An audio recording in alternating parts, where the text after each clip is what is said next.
நாங்கள் இருக்க வீட்டில் இருக்க மாமரத்தில் மாங்காய் காய்க்க தொடங்கியாச்சுங்க. மாங்காய் சீசன் வந்துடுச்சு. இப்போ தான் சின்ன சின்ன பிஞ்சை வச்சுட்டு இருக்கு. சிலது கொஞ்சம் பெருசாக இருக்கு. எப்போவுமே மாடியில் இருக்க தான் நிறைய பூ பூக்கும், காய் காய்க்கும். ஆனால் இந்த வாட்டி மாடியில் கொஞ்சம் தான் பூ பூத்துருக்கு. இன்னும் வரவே இல்லை. கீழே மரத்தோட கீழ் பகுதியில் தான் நிறைய காய்கள் இருக்குது. அதுவும் மாங்காய் பிஞ்சு யாரும் விடுறதில்ல, எல்லாத்தையுமே பறிச்சுட்டு போயிடுறாங்க. எனக்கு இன்னைக்கு 2 எண்ணம் விழுந்து கிடச்சிது சின்ன பிஞ்சு. ஒரு சின்ன கொஞ்சம் பெருசை செரல் பறிச்சுட்டு வந்தான். சரி, அதை வச்சு காந்தாரி மிளகு ஊர்லேருந்து கொண்டு வந்தது இருந்து அதையும் வச்சு இடிச்சு சாப்பிடலான்னு எனக்கு ஒரே ஆசையாக இருந்தது. காந்தாரி மிளகு, உப்பு, மாங்காய் எல்லாம் சேர்த்து இடிச்சு சாப்பிட்டதாங்க ஆசையாக இருந்தது.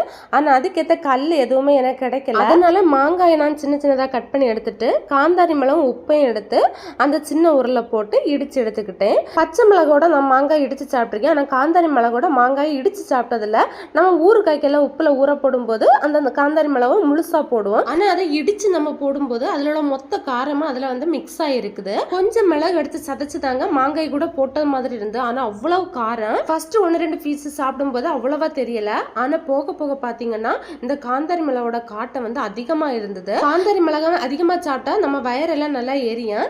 செருப்பி கொஞ்சம் சாப்பிட்டுட்டு போதும்னு வச்சுட்டு போயிட்டேன். மீதி இருந்த மாங்காயை அந்த மிளகாயெல்லாம் கழுவிட்டு தான் சாப்பிட்டேன். வீடியோ பிடிச்ச லைக் பண்ணுங்க. நன்றி.